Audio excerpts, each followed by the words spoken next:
Hello there. Welcome to sort of an announcement video celebration. I don't know what to call this.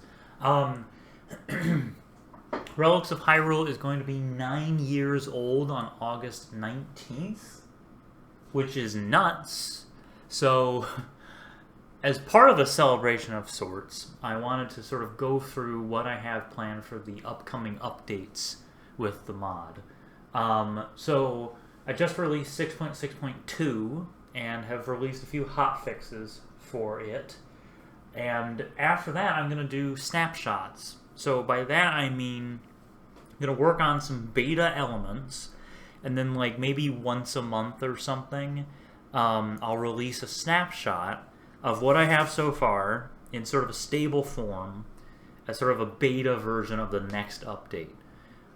It took a year for 6.6.2 to come out after 6.6.1 because it was huge. It was the Hall of Memories, which is part of the Archive Museum, and it just absolutely insane level of work, and it just took way too long. So, I want to have updates come out more frequently, not like every week or something like that, but relatively frequently so that people can still enjoy it. And then 6.6.3 will come out, and people will have been given little like tastes here and there. So I'm working towards 6.6.3, which is Lorule and Minish stuff. So I want to add more Lorule lore, and more Minish stuff. It's sort of a smaller scale. I'm only aiming to add like 4 Minish dungeons, shadow pockets, and a magic mirror. And a few other items here and there, including something called the Empress Sword. So we'll talk about the Empress Sword at the end because it's kind of a big thing, and I wanted to dispel some confusion about it and also basically explain what it is. So first things first, you can see the magic circlet here. This is brand new. The model was made by Frozen Third Year, was it? Sorry, I have to check. Yeah, Frozen Third Year was the person who made the model, and Dralkin in the Relics of Hyrule community textured it. The functionality of the magic circlet is that it modifies the magic armor such that it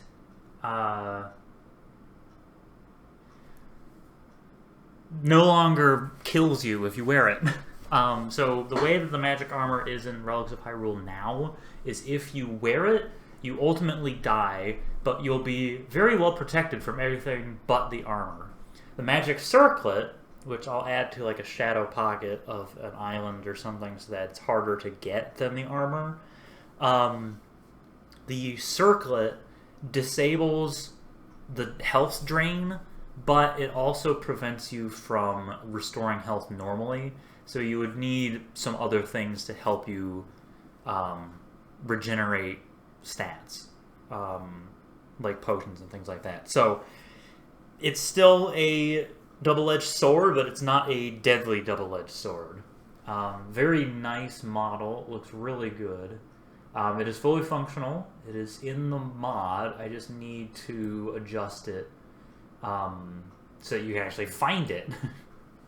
So that's one thing. Another thing is that a lot of items have gotten sort of new looks, updated appearances, or even just like minor like changes so that their appearances are a little like freshened. This is the Harp of Ages. So Dralkin went in and sort of updated it so that the coloring is a little different and just a little more realistic, if that makes any sense. We have updated appearances for the Kinstone's magic armor, which I'll show you, Hylian shields, Mirror Shield of the Great Sea, Mirror Shield of the Tower, Hylian Knight Shield, Terminin shields, Outset Shield, Shields of Four Souls, Shield of Antiquity, Spirit Shield, Noble Swords, Phantom Sword, Master Swords, Seashell Sword, Rod of Seasons, Demon Weapons, which are brand new from 6.6.2, Tornado Rod, Outset Sword, Locomotive Sword, Razor Sword, Gilded Sword, Hero Sword, Kokiri Sword, Fairy Ocarina, Harp of Ages, Bombs, Skulltula Venom, and Goddess Gems, specifically when they've become spells. So a lot of work, a lot of hard work went into that from Dralkin. So I'm really grateful for all that donation and all that work to sort of like freshen up these items and make them a little nicer. So there's the Harp of Ages. Here's the magic armor. It's based on Hyde 284's dragon carved armor set, sort of a hybrid of dragon scale and Nordic carved. And it looks really good, very well done. Really like the coloring, especially the red, and that will be coupled. That'll couple with the magic circlet very nice, and it's closer to canon, but it still has the gems, the differently colored gems that I put on the design. It's almost Infinity Gauntlet-esque. Anyway, here's the Heretic Shield. This texture was upscaled and refined, and the model was refined, not only for this, but for all Hylian shields. So that looks really nice. And then here's the Atrocious Shield, similar idea. Again, very nice. I like the green grip, and I like the bolts on there. Here's the Magic Mirror. I already saw the Harp Ages. So the Magic Mirror is what you will find to go into Shadow Pockets. So you'll find a broken Magic Mirror, and you have to restore it using dark glass. And then once you've restored it, you can take it to certain locations, like the Water Temple, and transport yourself to a Shadow Pocket, a portion of Lorule that is still sort of intact, and you'll find like puzzles and like mostly like riddles and stuff to help find unique items there, and lore concerning the fall of Lorule. So that's that. There's updated meshes for the Outset Shield and sort of tweaks to various other things that I have planned for 6.6.2.A, which will be the next snapshot. The next snapshot. So that's one thing. But moving on to 6.6.3, there's another item called the Empress Sword. Let me bring up this. So let me explain the Empress Sword. The Empress Sword is meant to be a lot of things. It's meant to be Lorule's answer to the Master Sword, but it's also supposed to be its own thing. It has two parallel paths that you can kind of like weave across, and it's sort of like the Ship of Theseus, and it's sort of like echoing Hilda's journey, her character's journey in Relics of Hyrule lore. There's a lot packed into this, and I had it planned since 2019. There's a little bit of confusion about what it's about, so I wanted to dispel that, and I also wanted people to get excited about it. So the idea with the Empress Sword is that it has two paths. One is quote-unquote light, one is quote-unquote dark. The dark path is more aggressive, the light path is a little more defensive, but the other idea is that darkness is not inherently evil or wicked, it's just a different approach. And the other idea is you could be on what you think is the light path, but then you end up sort of locked into a dark sort of thing that you didn't really expect. So, you start with a peasant sword, which has a melted blade, similar to the Breath of the Wild 2 trailer, where you see the Master Sword with a melted blade. By the way, if you have any ideas for Breath of the Wild 2 content, please wait until Breath of the Wild 2 comes out. I cannot do anything with a game that has not come out yet. Okay, anyway. But you have the peasant sword, and you can either turn it into the maiden sword or the mistress sword. And you can either adjust the blade or the pommel at that point. It starts out kind of a Gladius kind of look. with, you know, just basic stuff. And then you can refine it into either the tribute or the honor sword. And if you have maiden, you can do tribute or honor by adjusting the blade and the hilt a little bit. If you do honor, you get these basic quillons or quillons? Quillon? Quillon? I don't know. The handguard. So you have that classic handguard, or you have more Roman style lack of a handguard. And then from there, you get into Outcast and Oath, which is a little more refined.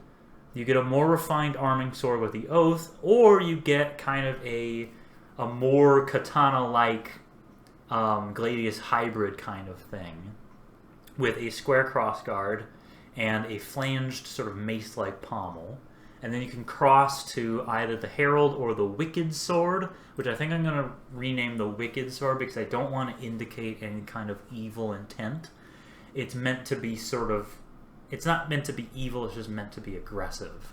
So I think I might change it to something else that I'll find. So then you end up with a more of a falchion-designed weapon, and now you have talon-like quillons, sort of like this picture here, and sort of a different kind of grip and different kind of look to it, a different cross-section. So the cross-sections are over here.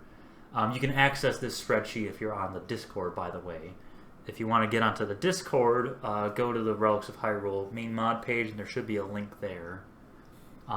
Anyway, so the Herald Sword is a little more elegant. It's a little more regal. So this line is more like the royal line, and this is more of like a aggressive, like we're getting things done kind of line. And if you get to Wicked, then you can only upgrade into Tyrant, which is sort of like a very aggressive Talwar falchion kind of thing with a spiked pommel. Or if you have Herald, you can only go to Empress, which is more Master Sword-like. It has, you know, Master Sword elements to it, but is not designed after Master Sword. We already have 3 Master Sword designs. We have Link to the Past, we have Twilight Princess Skyward Sword, and we have Wind Waker in the mod already. I didn't want to do another one because I felt like it would kind of not work for Lorule to imitate a Master Sword with theirs. I wanted their Master Sword to kind of stand alone. It will echo the Master Sword, but it won't be the Master Sword. Currently, we have kind of a loose plan of what it'll look like and what it'll do, but that's the idea. We have this parallel line, this parallel development, which I think is complex enough, but not too complex that people get confused. We have minor adjustments here and there as you grow this weapon. I think the Peasant Sword I'm going to add in an area that's relatively easy to get to, so that you can start with an iron weapon and then upgrade it bit by bit. And each stage will require sort of unique items. Like, first stage might require the Terminin Forge, another stage might require the Goron Forge, and so you discover things as you go and sort of develop your own story. Meanwhile, you're sort of weaving through these paths without really knowing it. The idea is like trying to do good, but like you're not sure if you're doing the right thing, and then you end up on a path that you're like, wait, Tyrant? I'm not a tyrant. But that's the idea with Hilda's story. She was trying to help her people, at least in Relics of Hyrule lore, and in doing so she tightened her grip, and her people slipped through her fingers and went to Ganon instead. So it was this kind of like, you know, she was trying to do good, but she was a little too forceful. But anyway, there's been a lot of discussion about the Empress Sword, especially since I revealed my plan for it. This is my plan. The only thing I'm thinking of changing is the Wicked name. But I'm working with D. Magnus to sort of develop a nice weapon. I'm really interested in how, in this plan, other plans were proposed, other ideas were suggested, but I'm going to stick with mine.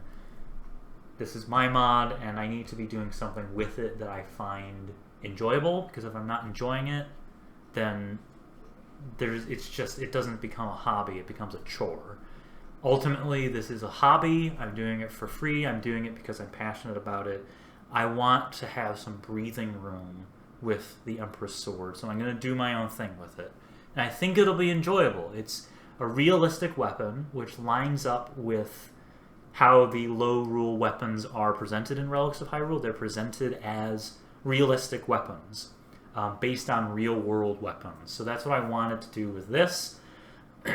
There's some concepts that a user, Wolf Champion, suggested. We're taking some of those into consideration. So there is some give and take, but I do have a plan. I do have sort of a path that I'm going on. You can follow development on our Discord. There's a link in the main mod page, like I said. If you can, help out with the wiki at relics-of-hyrule.fandom.com. To help out with the wiki. I can't do anything with the wiki. I can't do much of anything because I'm so busy with life and with the mod. So I really can't do much with the wiki. But a lot of progress has been made on that. That's pretty much it. So look out for 6.6.2.a. The Empress Sword will not be in it. The Empress Sword will sort of be the final piece of 6.6.3. But I will be updating the mod a little more frequently now, maybe once a month. We'll see how that goes. I'm getting married in October, so it might not work out that way. We'll see. Anyway, thank you very much for joining me for this little highlight 9th anniversary video. Hope you enjoyed. Hope you're looking forward to the Empress Sword and other parts of the mod. Stay beefy, stay awesome. Stay frosty. Stay wonderful. that was cheesy. Do what you want.